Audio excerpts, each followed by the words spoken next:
everyone hears God differently, and there's no right way, I guess, as long as it's aligned with his word. So I remember I would first start hearing him through like synchronicities, hearing other people with confirmation. It's typically something that you hear multiple people kind of repeating the same thing, kind of confirmation.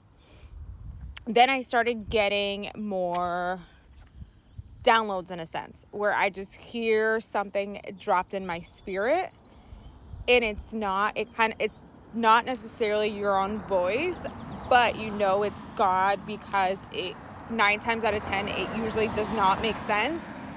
And he will drop little things. He'll drop a phrase, he'll tell you to go do something, and it's completely random. It usually comes when you have some sort of, it's quiet, you're not distracted by other things, and it usually never makes sense. And it's kind of like clues that you kind of have to put together.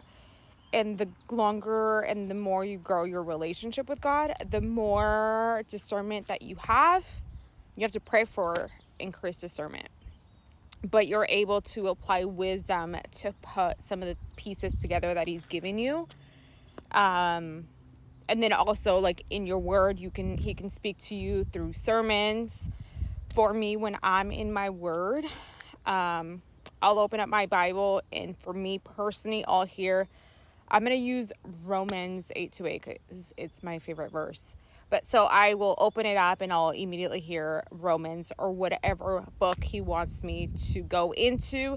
Then I hear the chapter. So I would hear 8.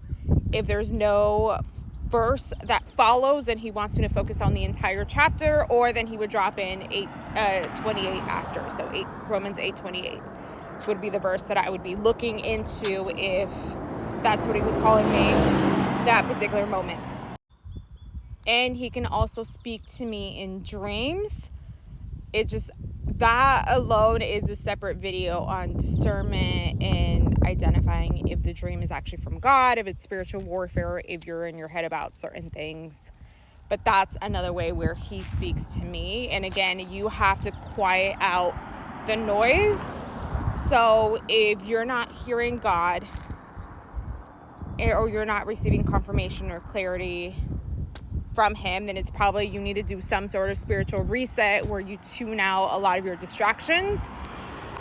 Or you can do a fast. I personally will do a spiritual reset that I'm consuming during the spiritual reset are spiritual of God. So whether you're in your word, listening to sermons, listening to worship music, tuning out secular music, tuning out TV, no Netflix,